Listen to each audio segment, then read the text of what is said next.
Hello everyone, so as many of you know who have been following this channel for the past several months, I was an early investor into the now well-known stock of GameStop, and at the time it was a beaten down retailer that had been left for dead and heavily shorted by Wall Street.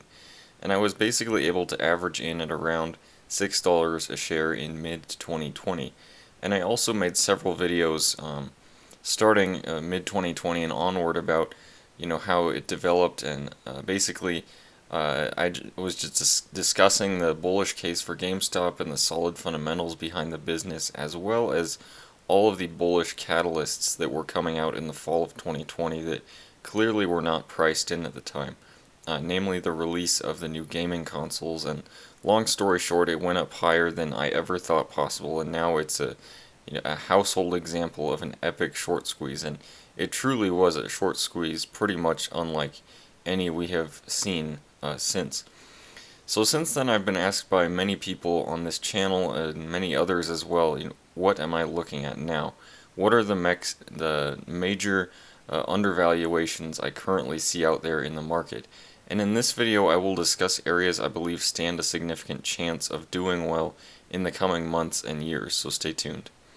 Hi everybody, welcome back to The Contrarian. For those of you who are new here, my name's Logan.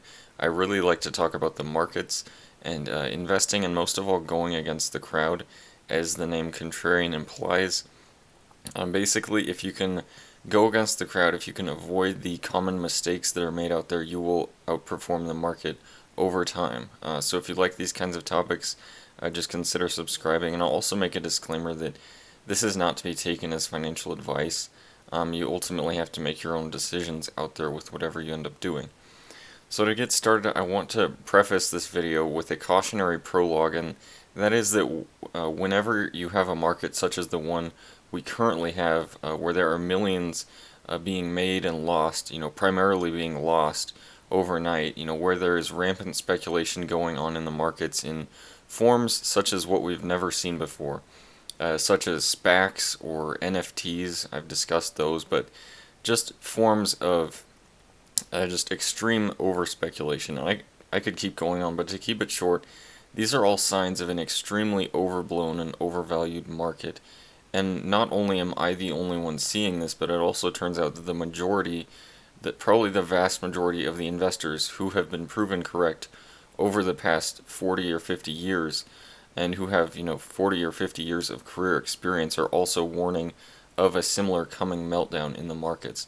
So this is a way of warning you that whatever you choose to do, you should probably be cautious at this time.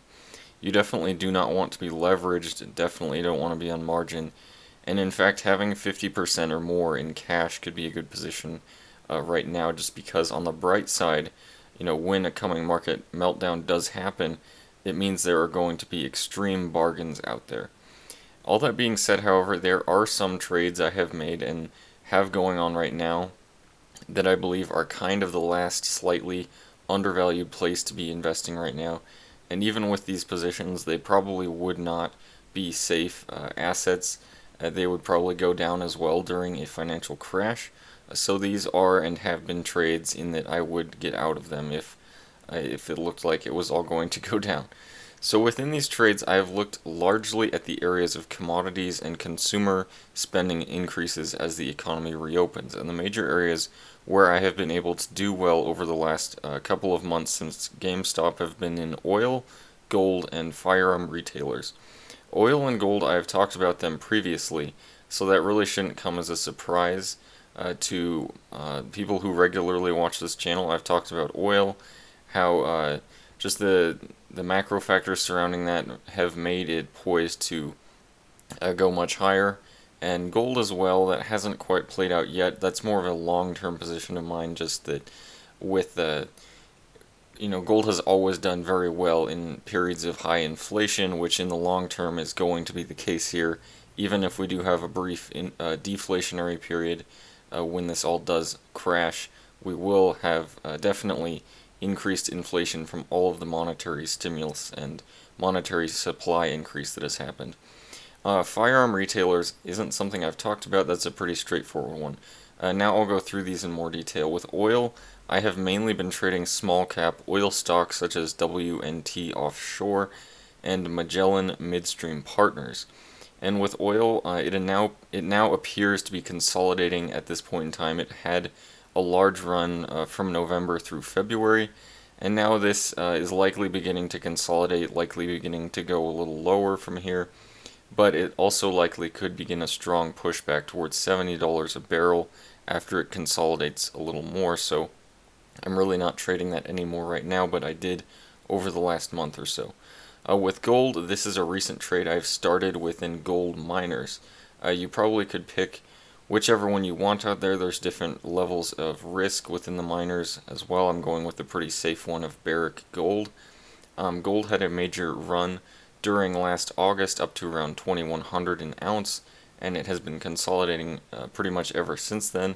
And in my opinion, it stands a high chance of going back to that previous high it made or even higher before this market bubble pops, just with people anticipating all of this inflation. Whether or not this inflation actually does happen before the market bubble pops is debatable, but people are definitely anticipating that. So in my opinion, that in and of itself will drive gold up past, it could even be past 2100 an ounce, meaning gold stocks would revisit their previous highs of 2020, which is typically about 50% higher from where they are right now. So the current trade that I have going is within gold. Also, gold always has done well in environments of very high inflation, such as the 70s, which in the long term, the next 5+ years is definitely going to be the environment we'll be in. So gold miners also could be a solid long-term position to get into, when the market is all beaten down after the crash.